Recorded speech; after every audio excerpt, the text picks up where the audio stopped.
Alright, we are back for game two of the semifinal match between Spencer Ramsey and Alex Leblanc. Alex won the first game with a flurry of abrupt decays and path to exiles to keep Spencer's creatures from ever dealing lethal damage with a Splinter Twin, or even just lethal damage with attacks.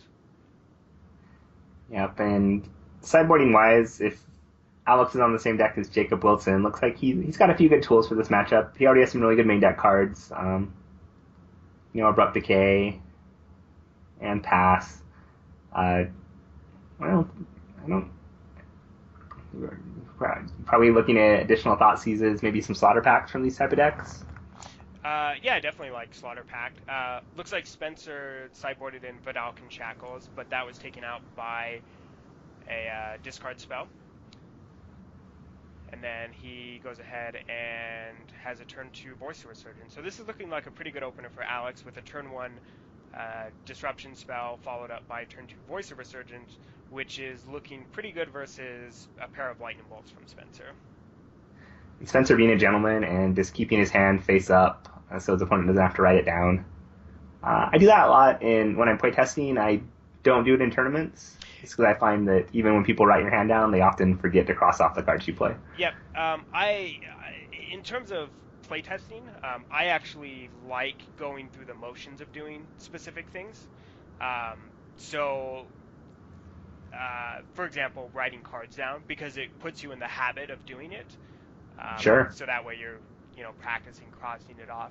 Um, one of the things that I remember playtesting was an old card game called the WoW TCG, where there was a card called Tuskar Kite, which instead of drawing a card, you took the card 10th from the bottom of your deck and put it in your hand.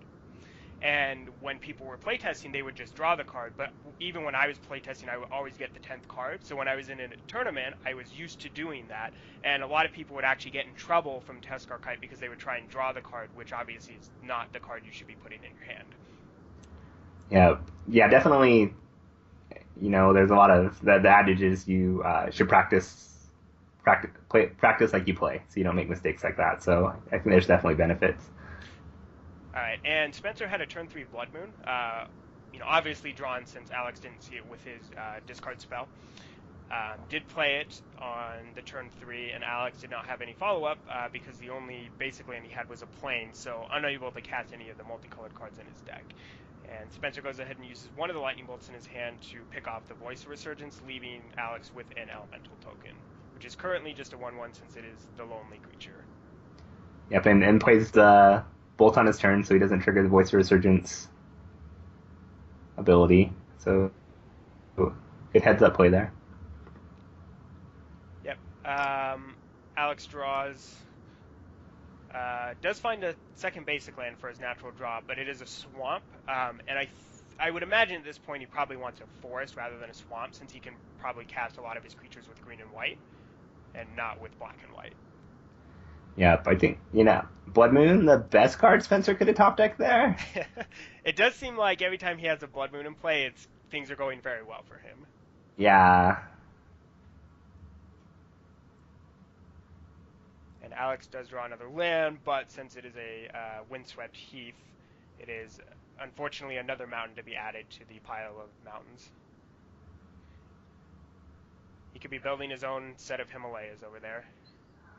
Maybe he has Valakut in his sideboard for just this situation.